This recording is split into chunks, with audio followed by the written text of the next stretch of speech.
There is a third section in Devi Mahatmyam. This is the longest section. In this, the story goes, there were two demons. Everything starts with demons. And their name was Shumbha and Nishumbha. So these demons became so strong and they started creating atrocities. So again, Devi went on a line to slay them. When they saw Devi coming towards them, they found it so fascinating. She's so beautiful. So they sent a marriage proposal for her. She said, I'll marry you if you fight and win with me. So I said, what to fight? It is below our dignity to fight with a lady. That our assistants can do it. You know, a small captain of our army can do that. So they sent this captain of their army. Three of them. One is Dhumra Lochana, Chanda and Munda. So these three demons go to fight with her, and they fought with her, but they all were unsuccessful. They were all finished. They all died. And then finally Shumbha and Nishumbha came and they also died. And that is the story. So Mother Divine became victorious over all these demons. Now let's understand what these stories are very prevalent. Now what are these demons? Who are these demons? What are their names? What do they indicate? Is fascinating to know. Shumbha, Nishumbha, two brothers. That means self-doubt and doubt on the others. Shumbha, Nishumbha. Shumbha means doubt and self. Nishumbha is doubt on the others. You know, whenever someone doubts oneself, you should know they doubt others too. They don't trust others. And those who keep doubting others, definitely they have self-doubt. They both go together, Shumbha and Nishumbha. Self-doubt and others' doubt.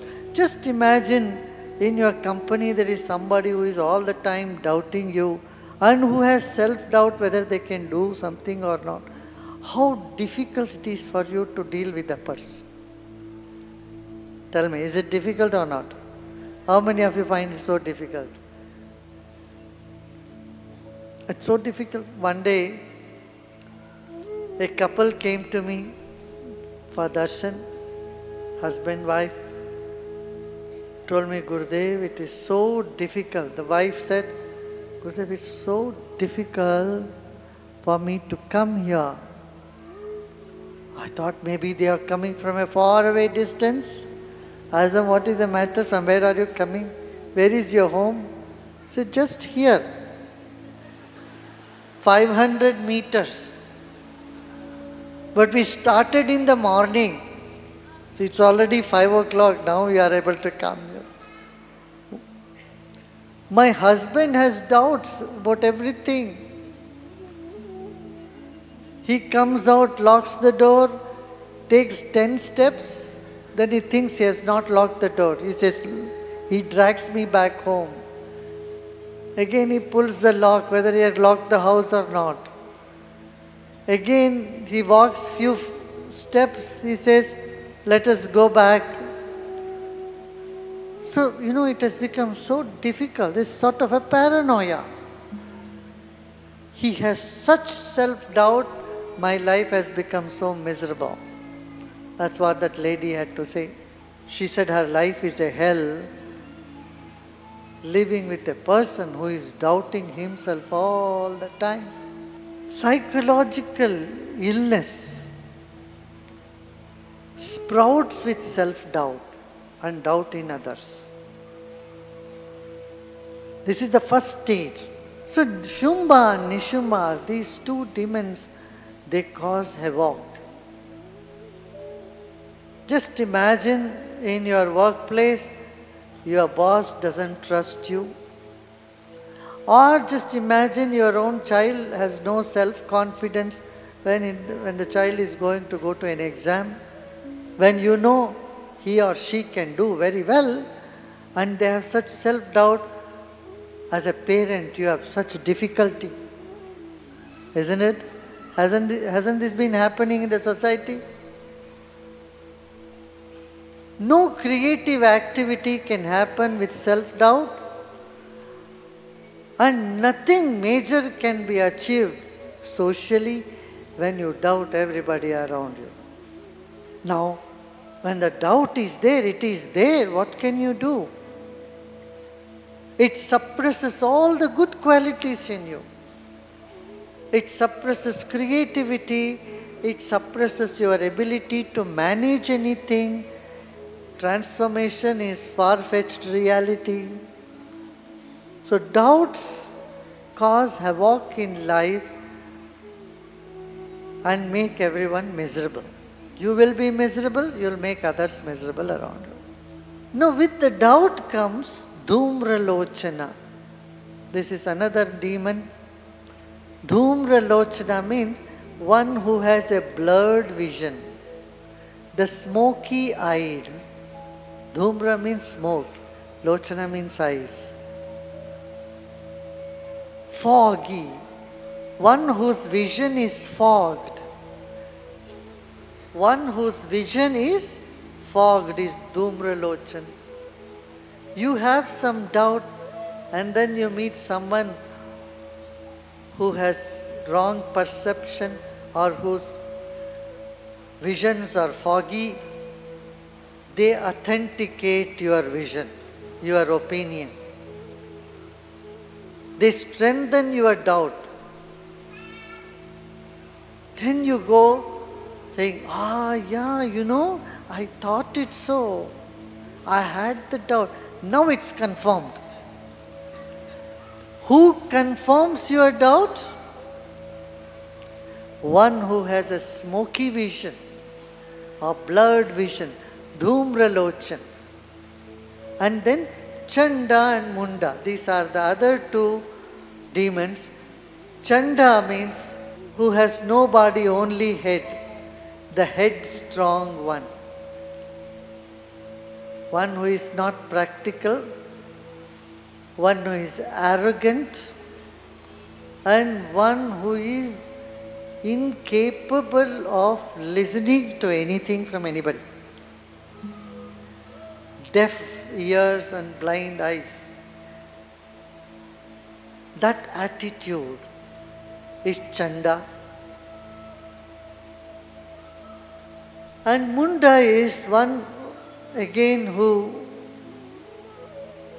is totally incommunicable, with whom you cannot communicate. One who doesn't have a head, how can you communicate with them anything? You cannot communicate a body without the head. All your communication is through the head, right? You are looking, hearing, talking, speech. When this is not there, then that becomes the biggest demonic force, Munda. So Chanda and Munda, these are the other two demonic forces. One whose body doesn't receive anything, another one who does not heed to anything. He cannot act, just the head cannot act. Head can hear, but it cannot act. And body can act, but it has no other way of communication. So, when knowledge and action are separated, both of them becomes demonic inside of. Having a head and no action is an impractical person. There are people who only think, are very arrogant, but they don't do nothing. They are incapable of doing any action. They'll only criticize everybody. Criticize, they do, they criticize everyone, but if you ask them to do anything, they cannot. They won't. This is Chanda. Munda is one who acts without thinking, without understanding, without seeing. They both cause havoc. Chanda and Munda. So now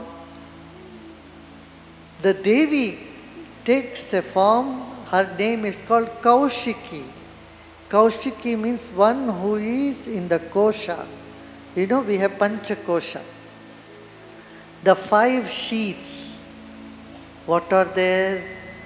The environment is the first sheath. Second sheath, the Annamaya Kosha, the food. Second, Prana. Third is mind. Fourth is wisdom. Fifth is bliss. These are the 5 koshas. And Devi, who assumes in a body of bliss, of beauty, of truth, of wisdom, slays all of them. So it is the prana, it's a Kundalini Shakti.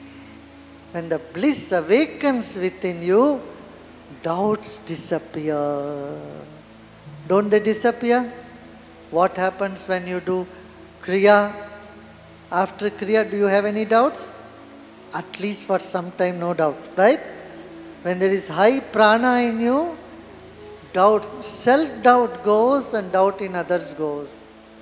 Before that, your perception becomes clear. Dhumralochan is dead, and before that, this arrogance, adamancy, and unreasonable attitude, and mindless action